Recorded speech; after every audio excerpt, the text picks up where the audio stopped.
उमापति महादेव की जय। आप सभी पर महादेव की कृपा सदा बनी रहे। आज सोम प्रदोष व्रत है। प्रदोष व्रत हर महीने के कृष्ण और शुक्ल पक्ष की त्रयोदशी तिथि को रखा जाता है और इस दिन भोलेनाथ की सच्चे मन से पूजा की जाती है। प्रदोष काल में भगवान शिव का पूजन विधि विधान से करके शिवलिंग पर जलाभिषेक किया जाता है। प्रदोष काल में की गई पूजा से भोलेनाथ अति प्रसन्न हो जाते हैं और अपने भक्तों की झोलियां खुशियों से भर देते हैं। ऐसी मान्यता है कि प्रदोष काल के समय भगवान शिव देवी पार्वती के साथ बहुत ही प्रसन्न मुद्रा में रजत भवन में वास करते हैं।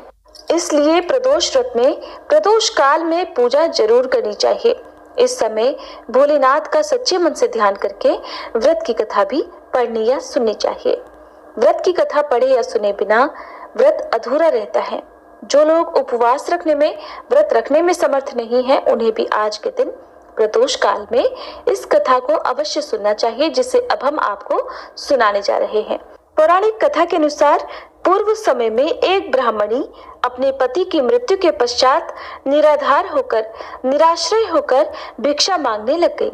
वह प्रातः होते ही अपने पुत्र को साथ लेकर बाहर निकल जाती और संध्या होने पर भिक्षा लेकर घर वापस लौटा करती।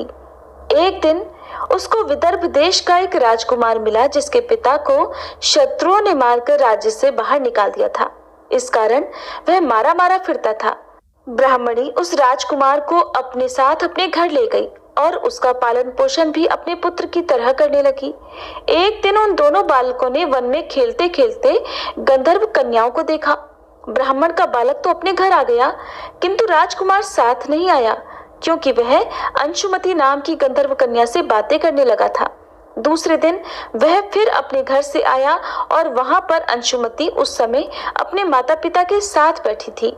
उधर ब्राह्मणी ऋषियों की आज्ञा से प्रदोष व्रत रखा करती थी। कुछ दिन पश्चात अंशुमति के माता पिता ने राजकुमार से कहा कि तुम विदर्भ देश के राजकुमार धर्मगुप्त हो। हम श्री शंकर जी की आज्ञा से अपनी पुत्री अंशुमति का विवाह तुम्हारे साथ कर देते हैं। फिर राजकुमार का विवाह अंशुमति के साथ कर दिया गया। कुछ समय बीतने पर राजकुमार ने गंधर्वराज की सेना की सहायता से विदर्भ देश पर अधिकार कर लिया और ब्राह्मण के पुत्र को अपना मंत्री बना लिया। ब्राह्मणी के प्रदोष व्रत करने के कारण भगवान शंकर की कृपा से जैसे राजकुमार और ब्राह्मणी पुत्र के दिन सुधर गए, वैसे ही शंकर भगवान अपने हर भक्त पर अपनी कृपा बनाए रखते हैं और सबके दिन संवारते हैं। प्रेम से बोलिए बोले शंकर भगवान की जय। सोम प्रदोष व्रत कथा समाप्त। अब सुनिए भोलेनाथ की एक बहुत ही सुंदर कथा। एक समय की बात है जब श्री राम जी वनवास समाप्त होने के बाद राज सिंहासन पर बैठे हुए थे। उस समय माता पार्वती और भोलेनाथ जी विचरण कर रहे थे। भोलेनाथ ने देखा कि श्री राम जी के दादाजी का श्राद्ध का भंडारा हो रहा है। तब भगवान भोलेनाथ जी ने सोचा कि चलो मैं भी श्री राम के घर चलता हूँ, इसी बहाने राम जी के दर्शन भी कर लूंगा। तो भोलेनाथ ने माता पार्वती से कहा, हे देवी, तुम कैलाश धाम को जाओ और हमारे लिए स्वादिष्ट भोजन बनाओ, मैं बस थोड़ी देर में आता हूँ। माता पार्वती ने भोलेनाथ की बात मान ली और वे कैलाश धाम को चली गई। इधर भोलेनाथ जी पहुंच गए भगवान श्री राम जी के घर और ब्राह्मणों के साथ पंगत में बैठ गए और भंडारा ग्रहण करने लगे। आसन पर विराजमान सभी ब्राह्मणों को माता सीता ने पेट भरकर भोजन कराया। उसके बाद सभी ब्राह्मण भोजन करके उठकर चले गए, लेकिन भोलेनाथ बैठे रहे। भोलेनाथ भी एक ब्राह्मण के रूप में भंडारे में गए हुए थे। तब माता जानकी ने लक्ष्मण जी की धर्मपत्नी उर्मिला से पूछा कि सभी ब्राह्मण चले गए। तो माता उर्मिला बोली कि सभी ब्राह्मण तो उठकर चले गए हैं, लेकिन केवल एक ही बैठे हुए हैं। तब माता जानकी जी बोली, अच्छा कोई बात नहीं, थोड़े ज्यादा भूखे होंगे, इसलिए इन्हें अच्छे से भोजन करा दो। तब माता जानकी उर्मिला सहित अपनी सखियों के साथ भोलेनाथ को भरपेट भोजन कराने लगी। भोलेनाथ भोजन करते ही गए, खाते ही गए, लेकिन उनका पेट नहीं भरा, उनकी भूख शांति नहीं हुई और वे भोजन करते ही चले गए। माता जानकी जी की रसोई का सारा सामान खत्म हो गया, लेकिन भोलेनाथ तो उठे ही नहीं। तब माता सीता जल का लोटा लेकर भोलेनाथ के पास गई और बोली, बाबा ये जल ग्रहण कर लो। तब भोलेनाथ बोले कि देवी, जब आधा भोजन कर लूंगा तभी पानी पीऊंगा। अब तो माता सीता सोचने लगी कि लो, इनका तो अभी आधा भोजन भी नहीं हुआ और यहाँ रसोई घर का सारा सामान खत्म हो रहा है। तब उन्होंने फिर से सामान मंगवाकर उन ब्राह्मण देवता को भरपेट भोजन कराया, लेकिन भोलेनाथ तो रुकने का नाम ही नहीं ले रहे थे।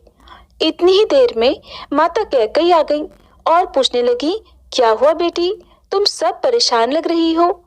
तो जानकी जी बोली कि माता, सभी ब्राह्मण तो उठकर चले गए, केवल एक यही ब्राह्मण बचे हैं जो उठने का नाम ही नहीं ले रहे हैं। बताइए अब मैं क्या करूं? तब माता कैकेयी ने फिर से सामान मंगवाया। इतने में ही भोलेनाथ ने आवाज लगाई, लेते आओ, बहुत जोर से भूख लगी है।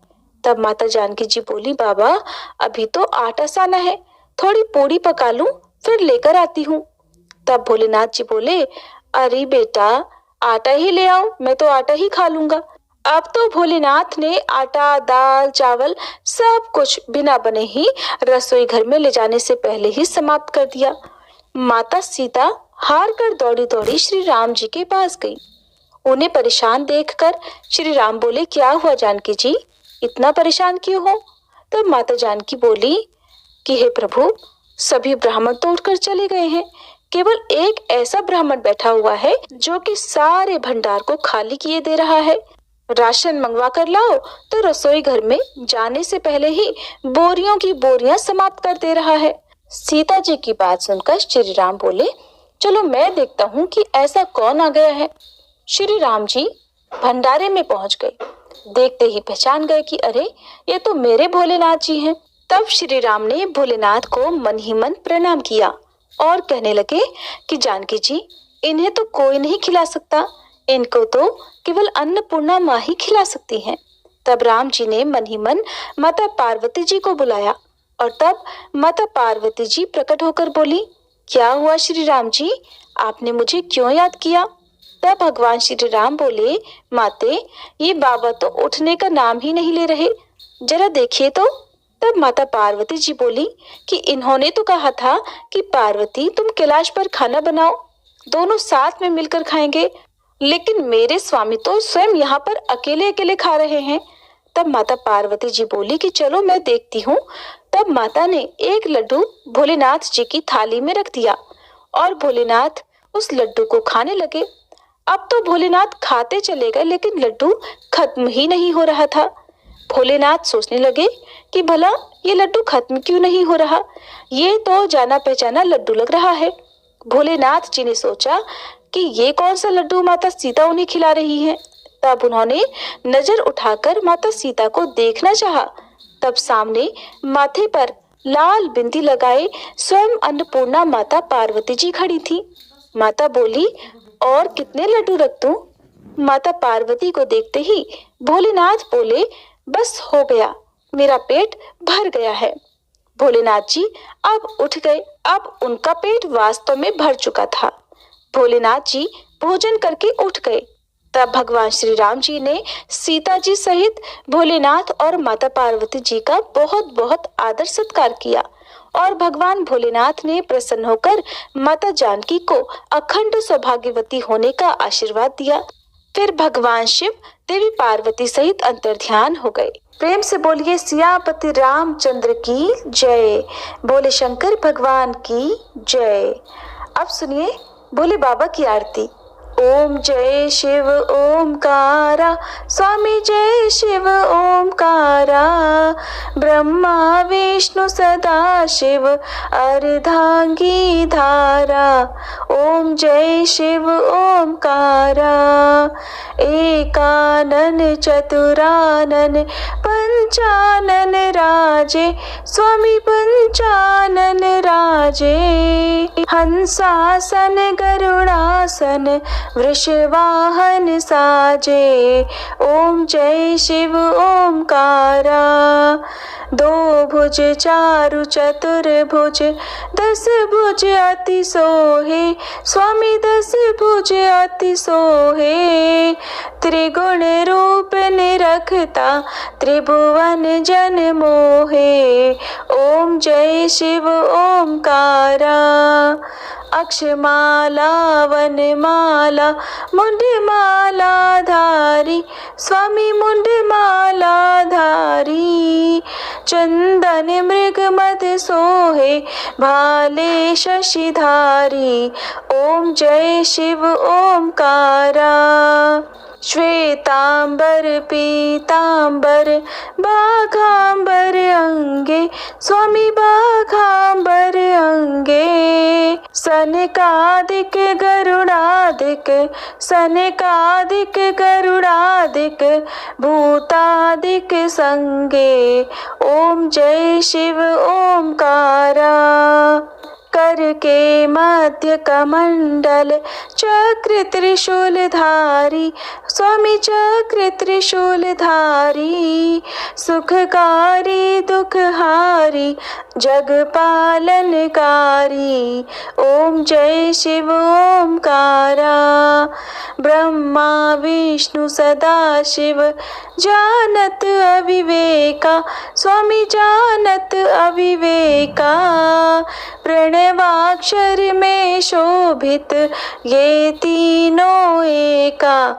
ओम जय शिव ओमकारा।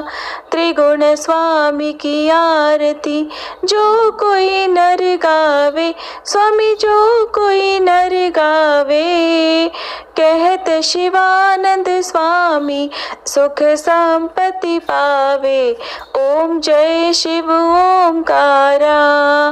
ओम जय शिव ओमकारा, स्वामी जय शिव ओमकारा। ब्रह्मा विष्णु सदा शिव, ब्रह्मा विष्णु सदा शिव, अर्धांगी धारा। ओम जय शिव ओमकारा। कथा समाप्त। उम्मीद है आज की ये वीडियो आपको अच्छी लगी होगी। दोस्तों, आपको ये कथा कैसी लगी कृपया कमेंट करके ज़रूर बताएं। वीडियो पसंद आया हो तो लाइक करें और अपने दोस्तों के साथ शेयर करें। कमेंट बॉक्स में ओम नमः शिवाय लिखना ना भूलें। ऐसी ही और भी बहुत सारी कहानियों को सुनने के लिए चैनल को सब्सक्राइब ज़रूर करें। धन्यवाद।